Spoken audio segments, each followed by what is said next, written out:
Yo, what's up mga Kariberman? So dito kami ngayon ni Kariberman Justin. May puntahan kami na na Kariberman natin. Dito, mga ka-Riverman, parang 3 buwan na siya dito sa inland. Pero may mga nalaman tayong mga diskarte niya ba dito. So yun ang aalamin natin. So pupuntahan natin ba dito. So yan mga Kariberman, so kailangan natin malaman kung anong naging sitwasyon niya. Hindi para lahat dito sa inland is masarap ang buhay.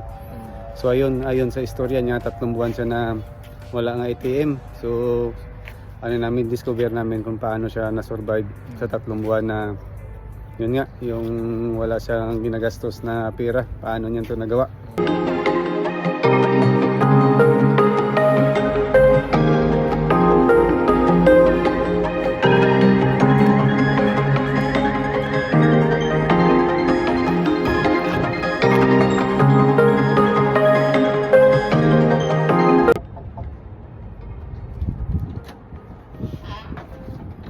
Yan pala kayo. Kaya. Saka. Ito, papapalitan ko to sa ano. Anong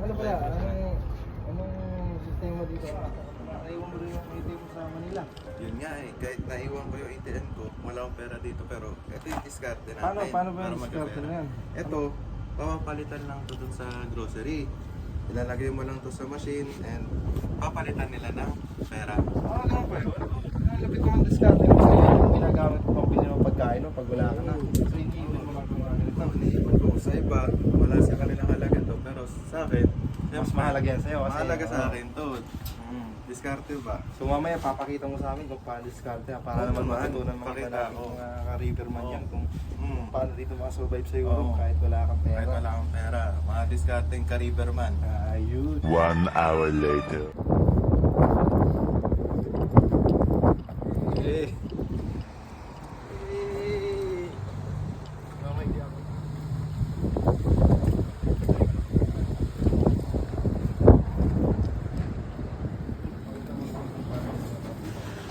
Guys, may mga ka-riverman ngayon ipapakita niya na kung paano ibebenta yung mga dala-dala niya kanina ngayon.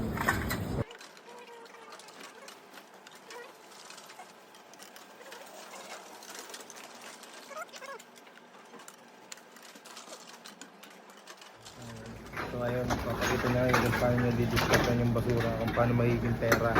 So ayan, pakita mo Fred. Ganito dumiskarte ba?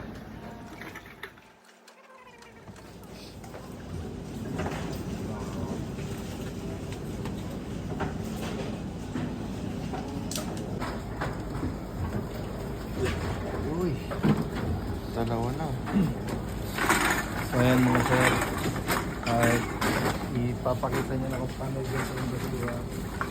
Ito sir, mga basura, ipapakita niya kung paano niya dinidiskartan ito maging pera. Ayan at ngayon, pinapakita niya na sa atin ano yung diskarte dito sa... 15 cents pala. Tulungan na kita po sa dito.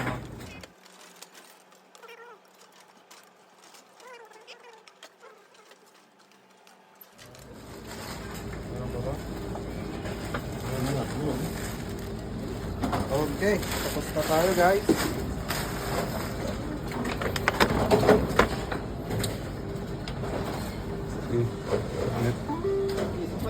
Thank you.